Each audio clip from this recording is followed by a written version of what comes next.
Bob Roberts. We traded him to the White.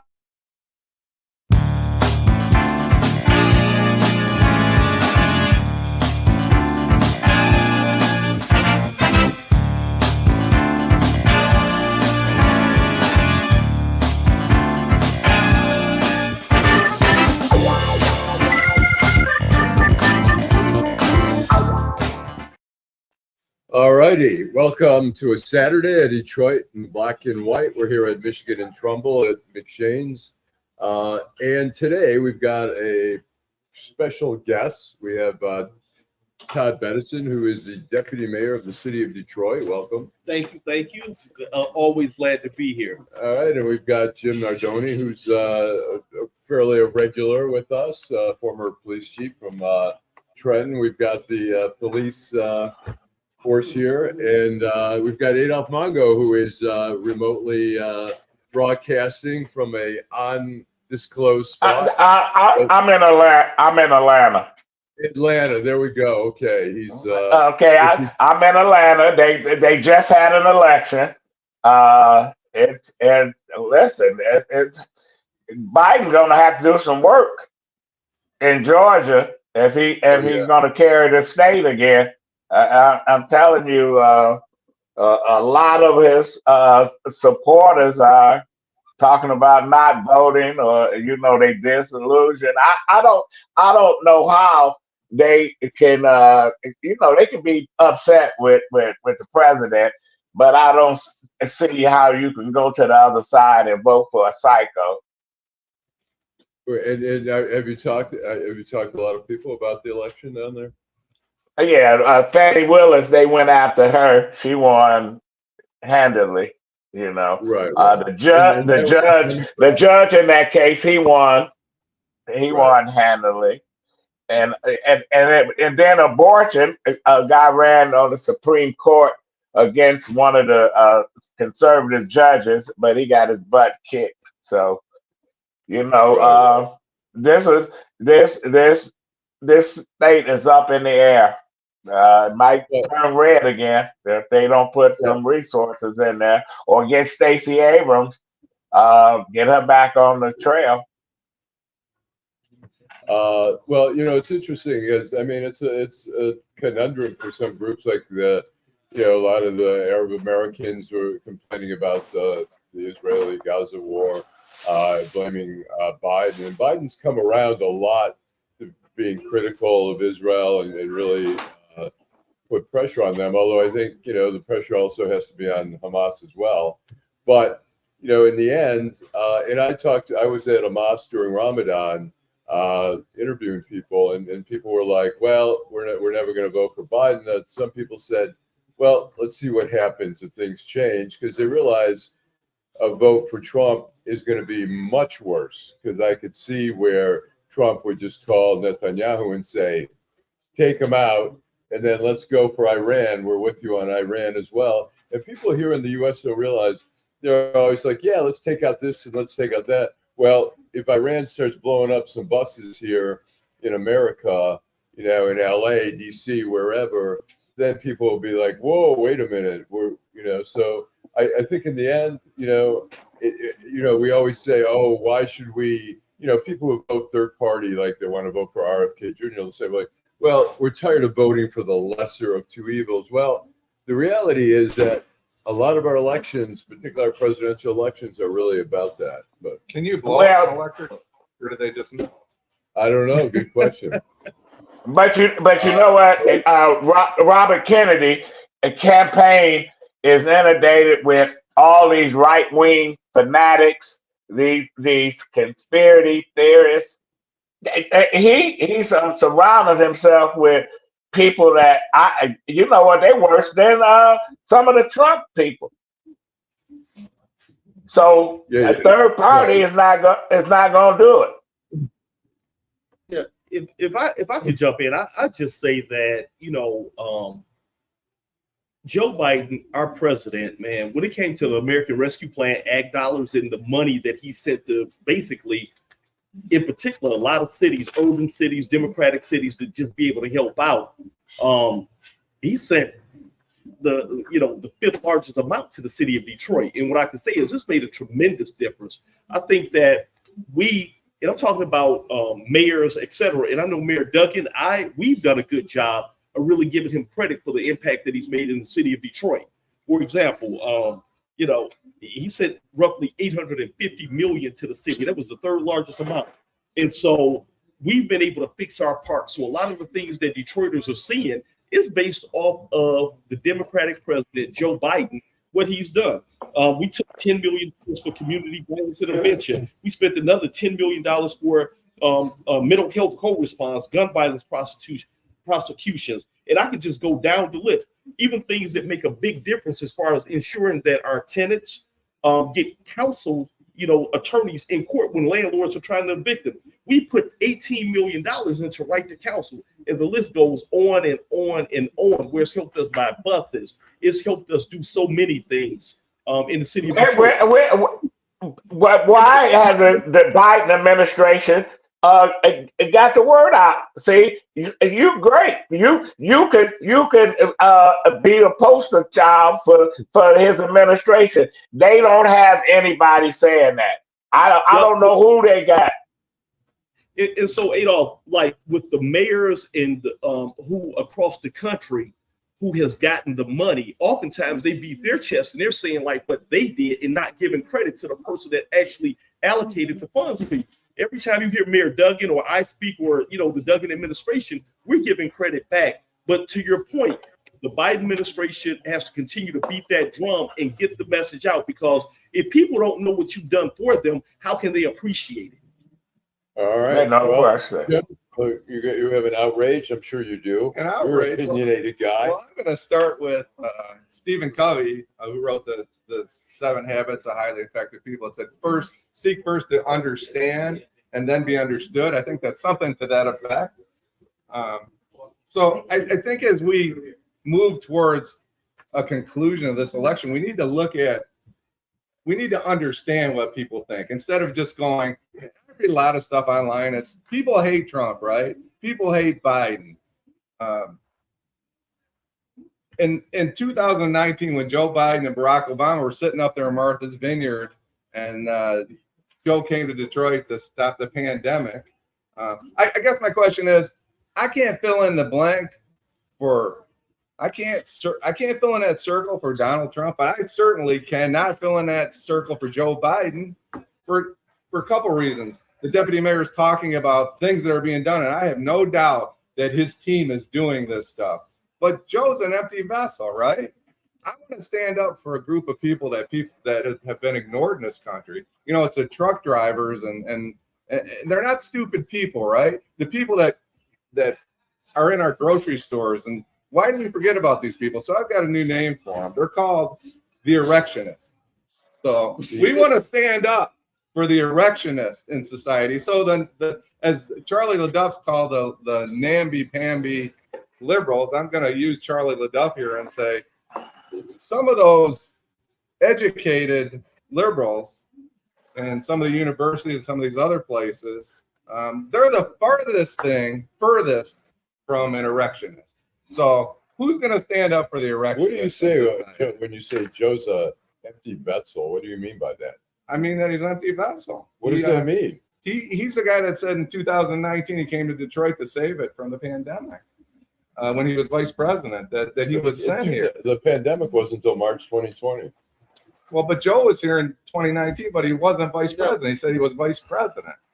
Even when Joe Biden was vice president, he was allocating money here. I mean, he said with DDOT, the Department of Transportation, when he actually gave us a grant that helped us buy 50 buses. And we know that mass transit is a major issue in the city. So even before he was president, he's been allocating money to the city of Detroit, being a friend. And so he may not be the most eloquent, but I look at a person's action and really what they invest in. And so I just see where he's invested in the city, and a lot of the things that we see and that we celebrate talking about Detroit coming back, it's really for him. Now I'll ask you this question. If Donald Trump gets in, a Republican, and Detroit is a staunch Democratic city, and some of the other Democratic cities where a lot of black and brown folks are, what do you really think you're getting? Nothing. Zero. And I'd rather have a grandfather that got a senior moment than a grandfather that's a psycho and he might butcher the whole family one night. That's Donald Trump. That's what we're looking at. We're looking at a psycho, and we're looking at a guy that's got older. And Trump is right there with him, but Trump is more dangerous than anybody. He's more dangerous than anybody in this country has ever been. Because if he get back in the office, he's going to destroy democracy as we know it. He's going to take over the Justice Department. He tried already. He tried firing the acting. Enough with the propaganda. Enough with the propaganda. Thank you, Terry, for your comments. Thank you, Terry, for your comments about me being a Republican, but I'm not a Republican. I appreciate your comments. What are you? Joe Biden called if you missed the joke, I'm sorry, but Joe Biden called the insurrectionists erectionists. Right? He is.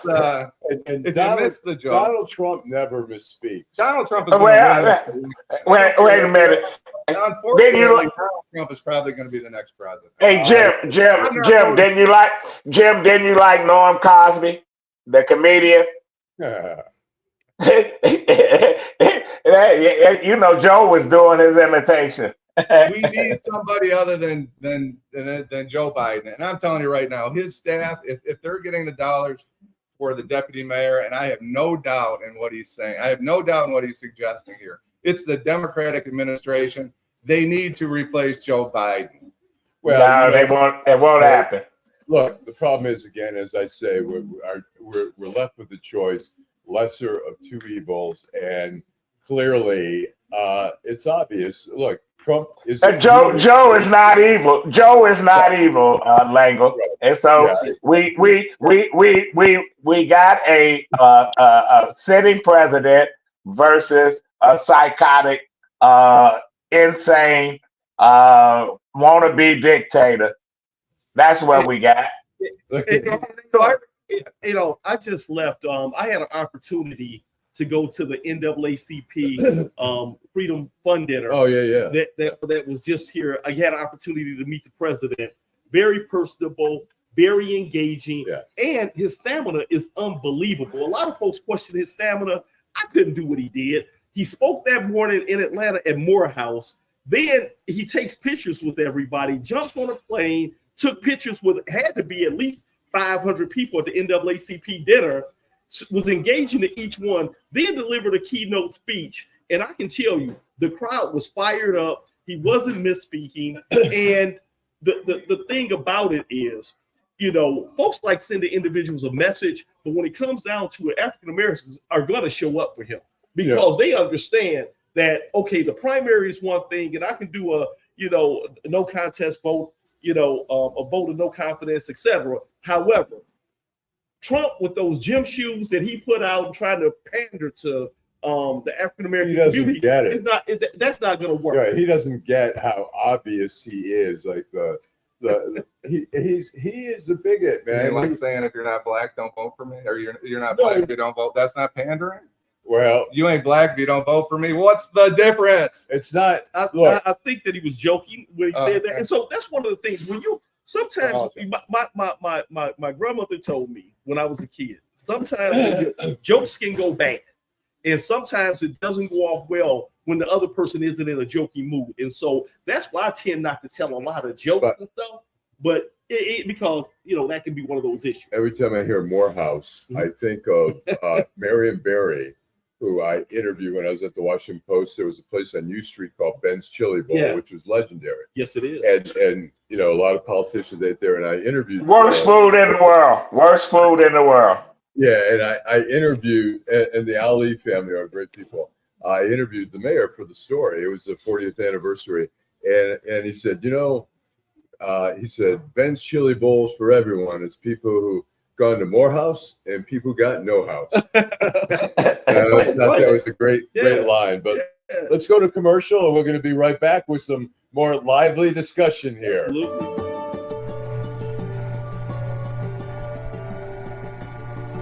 fellas, I'm new in town, and I've been here a couple times. I absolutely love your place, man. But I've got to ask you, if you can, I've heard that you're going to be shutting this place down. I'm not proud of it, brother, but we're behind our property taxes. And the county is all over us, man. I'm even afraid to even give them a call. Well, we can't let it go, brother. I mean, we can't give up. There's got to be a GoFundMe campaign that we can run, even past the plate. Is there a forgiveness program or something that's out there? Well, unfortunately, that's only for the big guys. No, actually, Wayne County has payment plans for everyone. Are you for real? Yes, it's a well-designed program. We want to help you save your business. That's what I'm talking about. I'm Wayne County Treasurer Eric Sabri. If you have delinquent taxes on your home or business, contact our office, 313-224-5990, or visit our website, treasurer.waynecounty.com. We're here to help. Without Project Clean Slate, there is no telling where I would be right now. It gave him back his life, because once he got the felony, it seemed like life was over. Being unemployed, being depressed, being a burden. Project Clean Slate helped wipe those things away. I can't say thank you enough. I am now able to work for a reputable airline. Detroit had my back, all because I live in Detroit. All right, we are back here on a Saturday here at Michigan and Trumbull, as Ernie Harwell used to always say. Good afternoon, everybody. Welcome to Tiger Baseball. But anyways, we're back here with Deputy Mayor Todd Bettison and Jim Nardone, who is has some opinions to offer here. So anyways, we're going back to we're talking about the choices here, and I think for the city of Detroit, as Todd mentions, I mean, the Democrats have traditionally had more concern about urban areas than the Republicans have. I think that's absolutely. And Adollph, if you think about the late great Honorable Coleman Young as our mayor, when he was in office and Jimmy Carter was the president, things were going okay. We started building the People Mover, and and we know the People Mover goes in a big circle right now. But the People Mover, it was part of a bigger project, mass transit system. And Reagan took the money. That's where I'm going. And so, Adollph, that's where I'm going. So we had a Democratic president. Reagan came in as a Republican president. And that just shows you how important these elections are and with the priorities. Reagan took the money and it put Detroit in a super slump for years. And we all know the historic banter that Coleman Young, our mayor, had with President Reagan. And you remember some of the stuff. You're a historian. A President Pruneface. And Turkey Neck. So Terry asked what the impact of this trial in New York is going to have on Donald Trump. I think that's a great question. I think for you. Yeah, I mean, I think it's a good question. You know what? I was just thinking about it this morning, and I'm like, whether it's going to be a shit show, whether he gets acquitted. I mean, I don't think he's going to get outright acquitted. I mean, really, the question is whether he's either going to get convicted or there's going to be a hung jury. I mean, he is amazingly using it every single day as a platform. He's out there every day giving his speeches, but I think he looks he just talks shit every day he comes out of there. It's a good question. I think for some people, if he gets convicted, I mean, look, first of all, as Mitt Romney said, I'm not going to vote for that guy. He says, court has found that he sexually assaulted someone. He says, sorry, character matters to me. Now, for the core MAGAs, it doesn't matter. Well, I mean, literally, as he put it, I mean, he could Allan, what my outrage was, Nikki Haley, he talked about her mama, her daddy, her husband, her kids, made fun of her. And here this woman stands up and say, I'm supporting him. In other words, I love him so much. What do he have on these people? He has the future. Look, there's two potential reasons why she did that. Which, I mean, one, she looks like a fool. But look, if he gets convicted in New York and possibly maybe we'll have a trial in Arizona before the election, he gets convicted and at the convention, people say, wait a minute, we don't want a guy who's already got 2 criminal felony convictions, with sentencing pending, and then she steps in and she needs the MAGA crowd. So if she doesn't vote, if she says screw Trump, he's a jerk, then if she were to run this time, the MAGA crowd's going to be like, screw her, she didn't support our candidate. Or in 2028, the MAGA crowd again she's going to need, and she's willing to. I mean, there's no diggity. Look, Liz Cheney gave up her career to go up against Donald Trump, and she has said nothing is more important than making sure Trump doesn't get near that White House again. She's going to vote for Biden because she realizes how dangerous, and she's lost her career because of it. But there's somebody who stands up for some integrity, and I don't agree with all her policy. I mean, she's a really ultra conservative in ways, but she's got some integrity. And Nikki Haley, no integrity. I mean, look, I'd be ashamed. How do you look yourself in the mirror every day and say, well, didn't he float? Didn't the National Enquirer read the story about Ted Cruz's father? And isn't Ted Cruz still supporting Donald Trump? And Ted Cruz was on CNN the other day. They were showing all this stuff, and he's basically like, well, yeah, whatever. That's politics, but we, mended fences. Yeah. And Ted Cruz said, my dad was mad when he was accused of being involved in the plot. I mean, it's insane. I saw it. I saw the Ted Cruz interview, and he spoke about how he really understood Nikki Haley and basically why she folded, and he talked about just the pressure. But I just couldn't. But you know what? I couldn't let Donald Trump get away with it. His son is fair game now. The idiot that stands 6'7". I'm saying that because Donald Trump talk about other people's kids, talk about their mama, their daddy, and then says, "Oh, they off limits." Man, ain't nothing off limits. These people are scared of. When if you remember, in 2016, you remember he was making fun of a New York Times reporter because the guy had a deformity in his hand. I worked with that guy at the Washington Post. The guy said, and Trump said, when he was accused of making fun of somebody with some, disability or something, Trump said, I didn't even know that guy. I wasn't talking about him. And the guy said, he goes, it was Serge Kovaleski. He worked for the New York Daily News before he came to the Post and the New York Times. He said, I knew Donald Trump on a first name basis, so the guy has not, look, all the politicians tell a lie. Joe Biden has lied before. Really? But no one has come near the level of lying that Donald Trump has, and he doesn't care. When they fact check his speeches and what he says, it's just off the charts as far as on the lie detector side of lying. But Adollph, I agree with you. My outrage is Nikki Haley as well. She folded, and everybody knows it, and it's just bad. It makes the people lose just confidence, and it's just not. It's not good. But I think that in the end, I don't even think her constituents are going to follow her. The true Nikki Haley folks, I see them going to the Biden side. I just do. She's hurt herself big time with the core group of her members as well. She might have the MAGA crowd now because she fell in line, but she's lost a lot with doing that. But also, people, they've interviewed some of her followers, or at least people who voted for him, and they were like, we weren't voting so much for her. We were voting against Donald Trump. They saw her as an option there. And so now she's going to fall in line.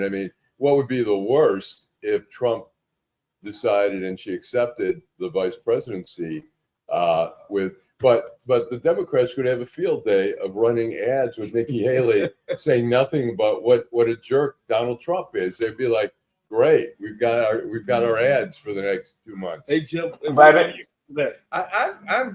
like to know what her motivation is. I'd like to know why Nikki Haley decided to just go with Donald Trump when she's obvious. She wanted to be vice president. She wanted to be vice president. All these MAGA people. Tim Scott will if he thought putting slavery back on the ballot and he become vice president, he would. That's how desperate Tim Scott is. You look at these folks. It used to be all the crazies. You didn't elect the crazies, but now that's all they elected. We have gone back in time where they used to elect in Indiana and Colorado and all the southern states people that was member of the Klan, the White Citizen Council, etc. Now we back at those days. These people don't hide their racist views. They don't hide their religious bigotry. They don't hide anything. And they run in these state houses. Louisiana just passed a law 10 years for having an abortion pill. These people are out of their damn mind. I think Trump will not pick Tim Scott for two reasons. One, that he's black. I think Trump's a racist. I don't think he wants a black running mate. And two is that he sees the weakness in Tim Scott, that he's such a suck up, and Trump doesn't like somebody who's that weak being around him. I mean, he's weak. He's weak, but yeah, he doesn't want. He's weak. He's weak. Allan, as we move on, what is your outrage, Allan? My outrage is, you know what? The other night, I was saying before the show started, the other night, I was just saying, I've got Bally Sports I pay $20 a month for. And first of all, half the time I can't get in. It'll say, something's wrong. You have to get a code. I don't even know where to put the code in. It says go to your computer. I don't know where. It's all this crazy stuff. And then I said, you know what? I'm not even watching. I went on my phone for a few minutes and watched the Tigers. It was 1-1. And I said, all right, if they win, I'll keep Bally. If they lose, I'm cutting off. But I checked later, they lost 9-1. There was 1-1 late in the game, and I can't. Hey, listen, you got the Jim Nardone syndrome. He's been a Lions fan forever. They finally winning a little bit. And now you talking about the Tigers. Who cares about the Tigers, man? Well, I'll tell you that. Who cares about Bally or whatever? They need to just get rid of that anyway. That's like on TV. Remember on TV? Yeah. Yes. And yes. KG, he doesn't want us talking about sports, but we appreciate his comments. He mentioned in a comment that Citizens Bank is not in Detroit, and if he's talking about the Citizens Bank that I'm looking across the street at, I think he needs to come down to Michigan Trumbull. Come down, KG, and come to our show. And when you're done, you can walk right across the street here to Citizens. There's 6 Citizens banks in Detroit. I think it was originated out of Hamtramck, if I'm correct. Citizens. It's been acquired. In fact, it's a small little. All these banks get gobbled up, and I mean that's been going on for forever. Whereas the acquisitions of MBD. What was it originally? MBD. Yep. Yes. National Bank of Detroit. Yeah. Detroit Bank and Trust. Right. Manufacturers Bank. I remember manufacturers. Yeah. LaSalle Bank. If he's referring to the Citizens Bank, it's right here. If he's referring to a Citizens Bank of Detroit, maybe he means something different. But we're looking at it right across the street. So tell him to come on down. Michigan and they're waiting on you at Citizens. Let's ask the deputy mayor the opening, his comment on the opening of the train station. What is that going to do for court time? We in court time doing this show. Before we get to that, let's take a commercial break and we'll be right back. Okay, we're back. Okay.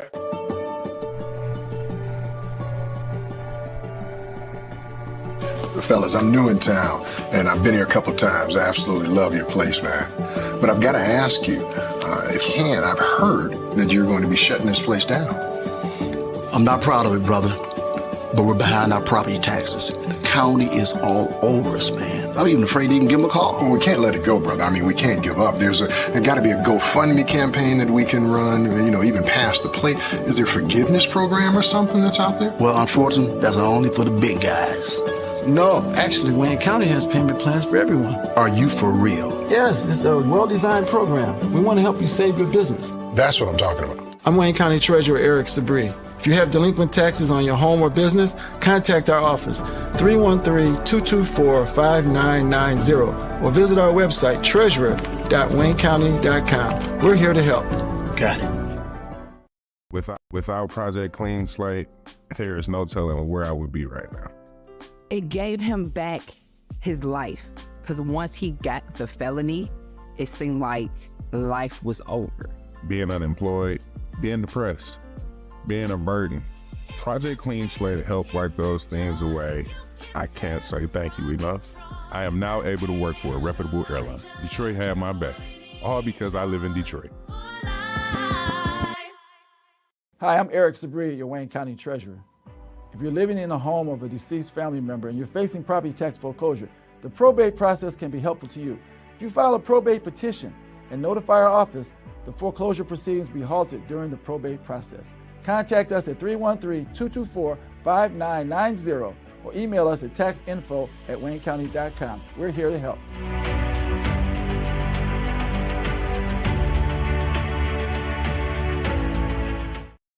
All right, we are back here at the corner of Michigan and Trumbull at McShane's on a Saturday, a sunny Saturday. It's a weekend of movement for those who are into electronic music. We've got the deputy mayor of Detroit, Todd Bettison.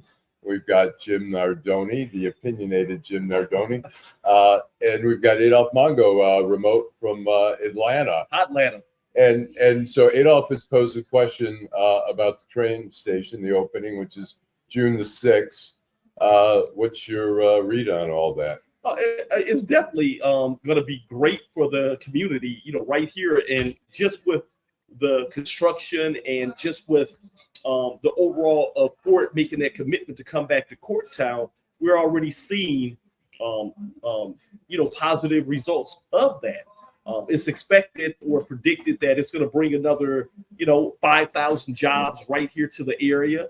We know that when you have jobs and you have that innovation tech hub with R&D, research and development, etc., it brings in high-paying jobs, which also contributes to let's face it, income taxes, the city's general coffers, because that's what keeps our city going. But in this area in particular, when you have additional residents that are moving into the city closer to their jobs, it contributes to another thing that's great for the city of Detroit, which is the increase of our population, which we just actually celebrated an announcement last week, where we have roughly another 1,800 individuals that the Census Bureau finally, acknowledged our population is increasing. And that was one of the mayor's pledges too, when he took office back in 2014, Absolutely. When he said that, hey, I'll truly be judged based off of my success as of increasing the population of the city of Detroit. Now, you and I all know as Detroiters that we have seen the population increase, but it's really the way that it's counted. So finally, listen, the last time Detroit had 1 million people, I worked for the Coleman Young administration, and the Census Bureau came in and said, "Oh, you're dipped under 1 million," and the mayor sent out 200-300 people for a couple months.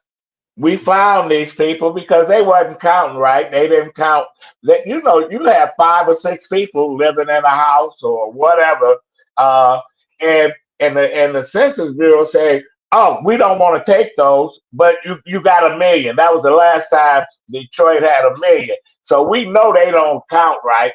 They undercount cities like Detroit all the time.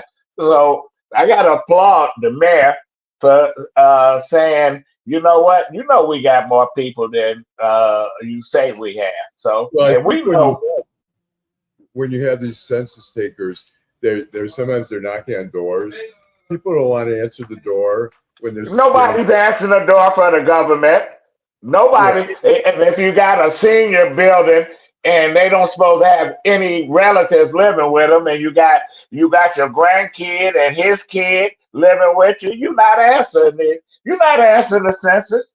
You know, if you say I'm from the government, hell no, I'm not answering the door. You get mail. You know, a lot of people don't fill out the forms. They're like, I'm not, you know. And when we really dug into it and saw like some of the things that they use to determine population and estimate population, we know that when Mayor Duggan took office, of course, we had 45,000 abandoned houses in the city of Detroit. And so with the 45,000 abandoned houses, many of those houses had been abandoned like 10 years, 15 years. It was a bad site. Roughly, we have less than 5,000 now. So as we were demoing houses, the Census Bureau looked at us as a house was demoed. Looking at those numbers, they started taking away population.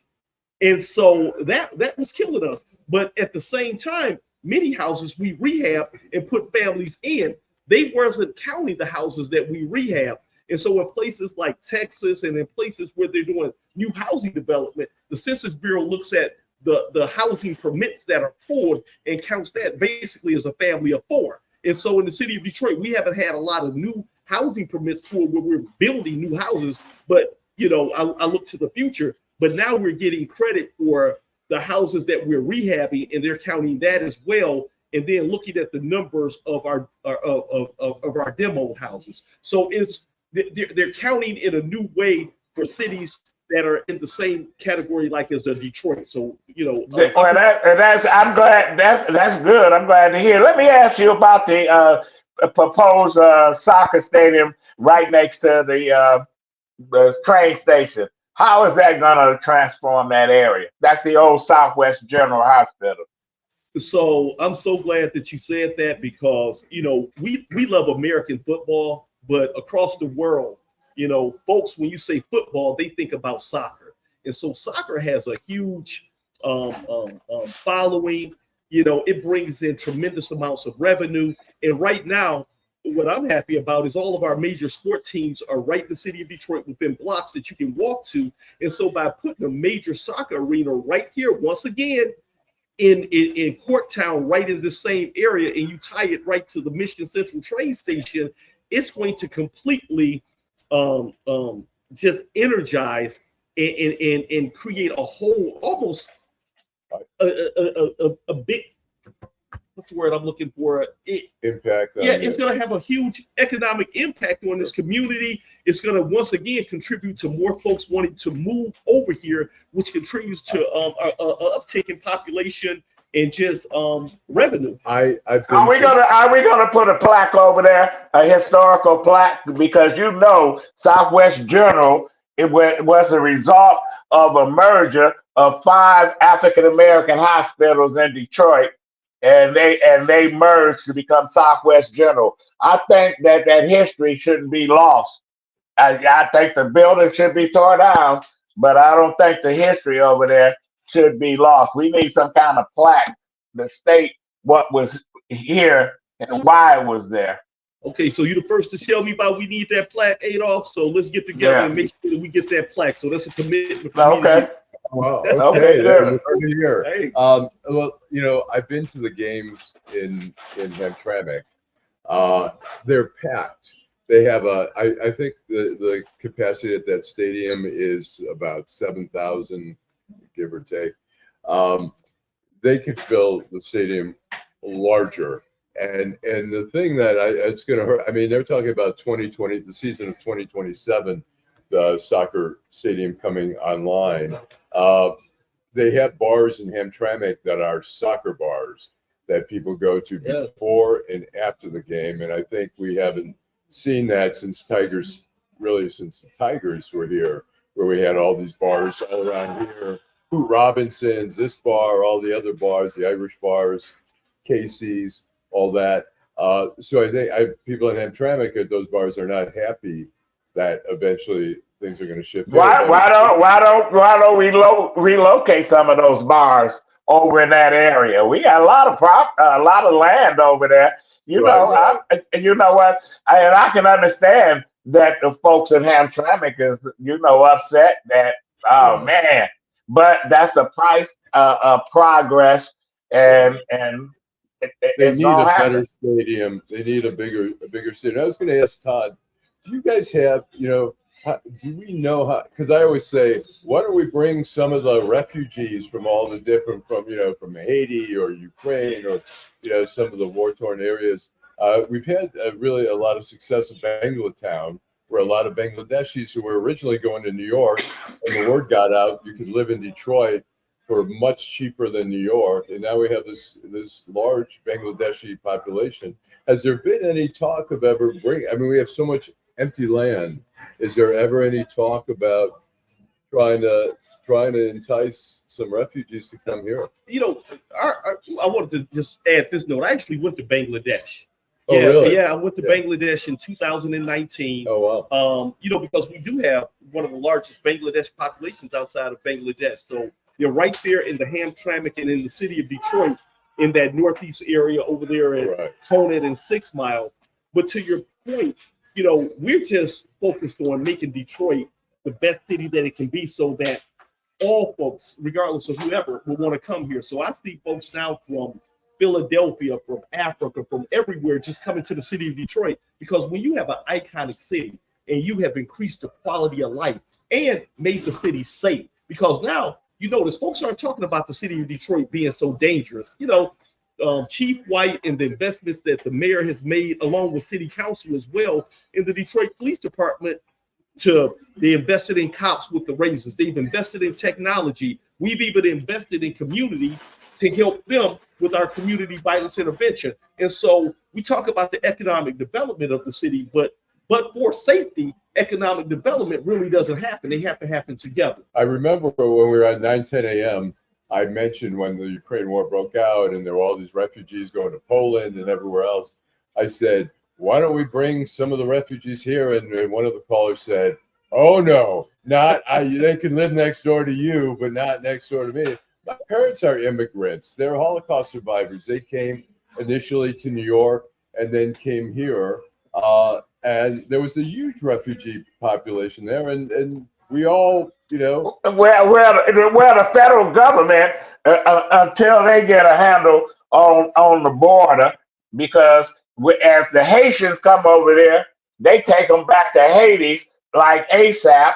If the Cubans get to Miami, they let them come in, and then you got everybody else at the border of Texas. You know what? It's a mess. Jim, let me ask you this, Jim. Is immigration going to be an issue here in Michigan, where people saying, well, you know what, the federal government hasn't handled it right, so I'm not going to vote for Biden? Or is that just a Southern problem? That's a great question. I think that a lot of people are going to stay home this election, which is really unfortunate, and that disappoints me. Get out there and vote for who you believe in, but I fear that some segments of our society are going to vote less, and I think even the Middle Eastern population, instead of going out and voting for Donald Trump, who wanted a Muslim ban, or Joe Biden, who they think is killing some of these folks overseas, they don't have a choice, right? It's really, really interesting where we're going. I think there is. I think in the Middle East, I think we've seen the evolution of this war where, look, Netanyahu's a bully. I'm not a fan of his. He's a bully. He tried bullying Obama before. He's tried bullying Biden, and Biden has pushed back. And there's been pressure from the Arab American community, and I think he has come around to being a little bit more critical there. But I mean, we need peace there, and I think peace comes when there's pressure on both sides, not just on one side. But the whole question, Allan, is this immigration, this border thing, and when you touched on bringing refugees here to Detroit, in other words, Governor Abbott and DeSantis is sending them to New York and all over the place. Are you in favor of them coming here to Michigan? Yeah, I mean, look, there's a worker shortage. I'm not indiscriminate. I mean, people should be screened. I mean, if they have criminal records, if they're dangerous, there should be some way to do background checks. But look, there's a worker shortage in this country. You go all around, there are signs. I was in California in Santa Monica in December. There was a Hardee's. I was staying at a hotel on Santa Monica Boulevard, and there was a Hardee's a few blocks down. It said, like, I can't remember, it was like $17, $21 an hour. It said hire immediately. Like, you could walk in and be wearing a Hardee's outfit, 5 minutes later. But they're not going to be around, Allan, because if they paying somebody to work at Hardee's $17 an hour, I'm going to pay $20 for a Hardee's burger. You couldn't give me a Hardee's burger. Look, we've already, during the pandemic, the White Castle there, I don't know if it's on Baltimore and Woodward or Milwaukee or something. No, there's one right down the street from McShane. Okay, yeah, right down on Michigan Avenue as well. They had on their marquee, it said $15 an hour. We had been seeing prior to that, we had people demonstrating in front of McDonald's saying we want a $15 an hour wage, and we were like, wow, it's a lot for fast food. Now it's the norm, the standard. We are paying more for fast food. Where the paper boys want $20 an hour. When I was a paper boy, listen. I mean, babysitters are getting $20, $25. And listen, Allan, working at a fast food place was for high school kids and college kids part-time. But now, I guess it become a career flipping, where you don't even flip hamburgers anymore. I don't know what they do. You don't even have to know how to read and write. All you have to do is be able to see the pictures on the. What I would say to Allan's point is, the Duggan administration and what we're really working towards is just to make Detroit our basic city services and make this a place that's inviting for everyone. And so, regardless, having a clean, safe environment with great city services, and what we've seen is that individuals will make that choice as to coming and moving to the city. Well, y'all did a hell of a job with the NFL draft. Where I hope the city continue to clean the streets and pick up the trash. I mean, man, people came and say, "Damn, Detroit is clean," and then you go on the highways, no trash, no. I hope we keep it up. That's all. You know what? In 2014, I was with a group of friends on a Saturday night. We were eating at Activa, Via, and we came out and the car was stolen. And this was 2014. So we call up police and we say, hey, look, we want to report our car was stolen. They said, well, come on down to the station. I said, well, we don't have a car. All right. And they're like, well, can you get a friend or something? So we ended up taking an Uber down to, it was at the time, station on West Grand Boulevard in Woodward. There were 4 cars stolen that night. There were other people there too. And I wrote a column about it.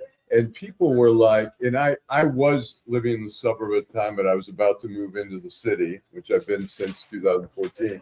And people were like, oh, you whiny suburbanites, and I'm like, and I wrote a column saying, is it that hard to expect, like when you come out of a restaurant, that your car is there? And then I remember I was interviewed by Channel 4. They asked me to come out there, and they said, and Guy Gordon says, so Allan, he goes, are we having suburban expectations? I go, guys, suburban expectation. What is that? That we expect our car to be here in the city, that, oh, we got robbed, but we didn't get killed. I said, and I wrote a column after that saying, Detroiters need to have suburban expectations. We need to have the same services. When we call police, quickly, there's a response. Allan, I got my car stolen in Waterford 1 year. Oh yeah, it ain't a Detroit thing. And the police in Waterford, they acted just like the police here. Jim, you're ex-cop. Somebody called the train station, said they stole my car in front of Ramsey's. Is that a priority if the car just gone? The police are going to show up, but I want to bring it back to Detroit for just one moment, if I can. And then we're going to go right after this. We're going to go to a commercial break. Go ahead. So May 15 is National Peace Officers Memorial Day, where we honor the police officers that paid the ultimate sacrifice. But I want to talk about the employees of the city of Detroit, from the police to the fire to all the way through the people that clean the streets and take care of the lot, do whatever they do, right?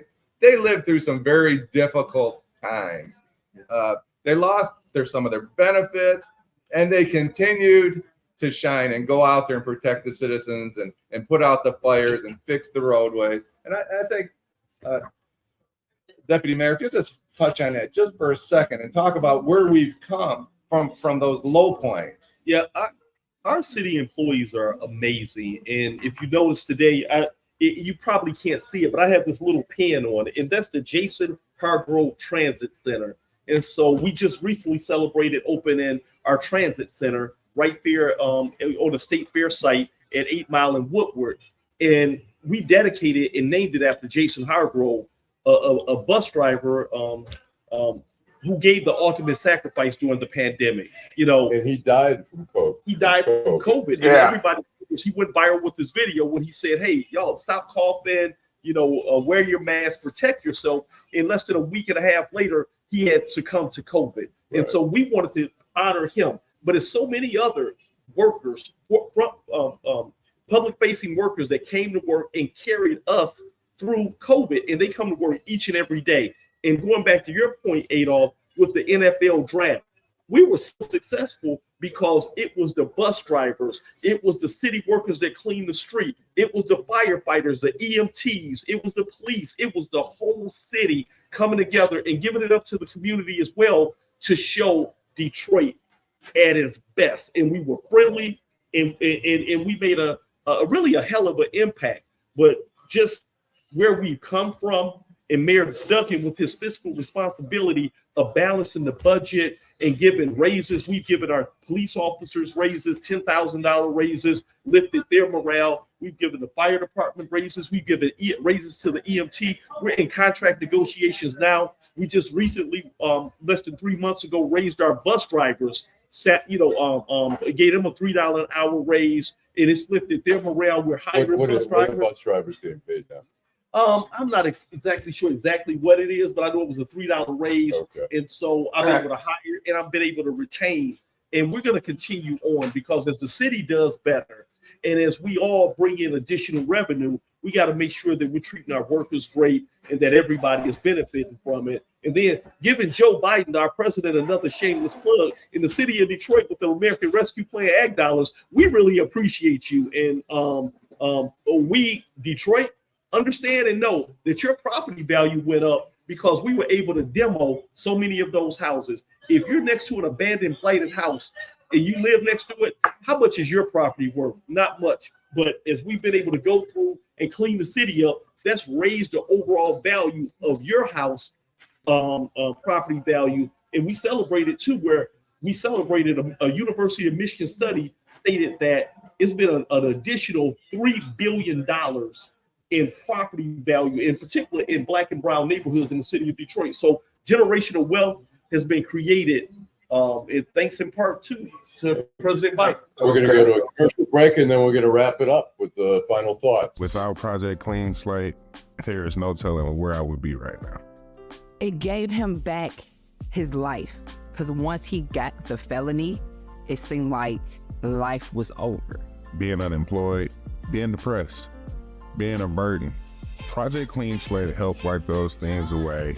I can't say thank you enough. I am now able to work for a reputable airline. Detroit had my back, all because I live in Detroit.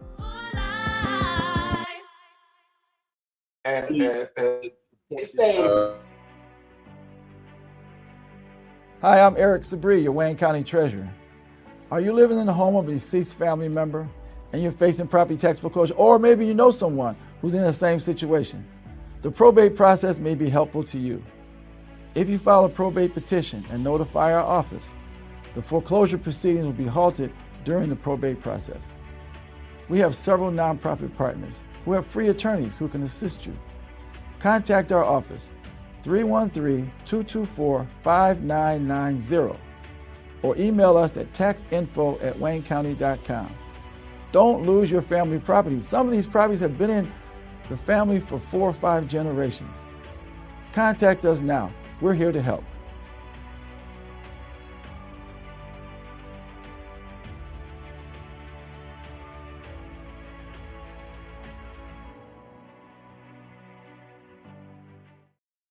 All right, we are back here. We're gonna wrap this up in got a few minutes, about 5 minutes left in the show. Adollph. My final thought is we got Memorial Day coming up. I'm not a fan of holidays. I really don't care. But Memorial Day, I do care because in May 1st, 1865, a group of ex-slaves and white missionaries in Charleston, South Carolina, planted flowers and picked up unmarked graves of Union soldiers that was held in a Confederate prison. And after that, they had a parade. They had 10,000 people of color, people singing, bands playing, and that was really the first Memorial Day celebration here in America. So I want to give a plug to my ancestors who saw fit to honor those who gave their lives to free millions of folks. All right. Well put. We've got the Tigers playing today. I see. Maybe we'll get another victory. They're awful, and you know, people are starting to give Chris Ilitch hell. I mean, I think it was 2 seasons ago where he said, "All right, we're done with the rebuild." They had one of the worst seasons. Last year it was kind of mixed, and we came in this year. We were 5-0 in the beginning, and I knew they weren't going to be great because their hitting was, even with those 5 victories, they were barely getting there. But I thought, all right, if we have a 500 season and maybe we have a weak division, but we have a strong division. Cleveland and Kansas City are doing well. They're doing really well. And right now they just have no hitting. I mean, we've got the shortstop Baez. We've got this huge contract. Last time I checked, he was batting like 167, which is like, that's minor league baseball. And that, you know, that's the thing. I mean, look, you either have to put up the money.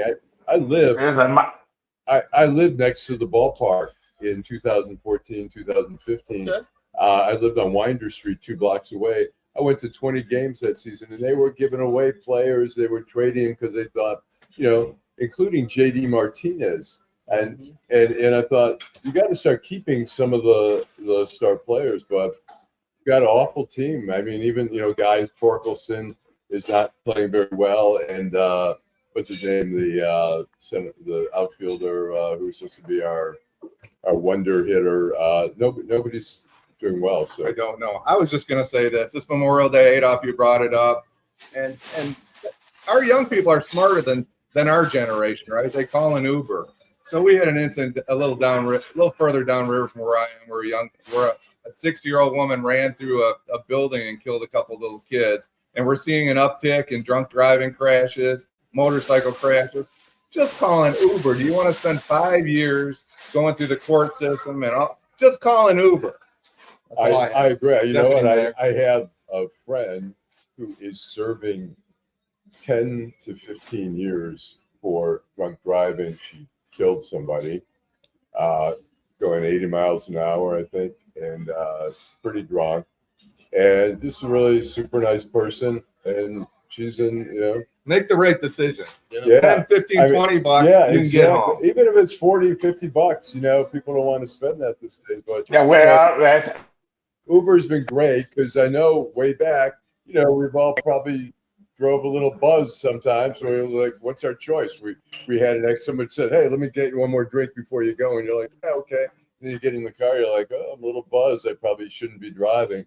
So now people have a choice with Uber has really made it easier. Yeah, it's just no excuses. I mean, yep, ride share, call an Uber. It's just easy, you know. And if you want to look cool with, you got Uber Black, you got so many options, and they're fast.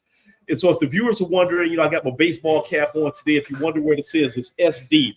SD means Serve Detroit. So always out here serving Detroit, working for you.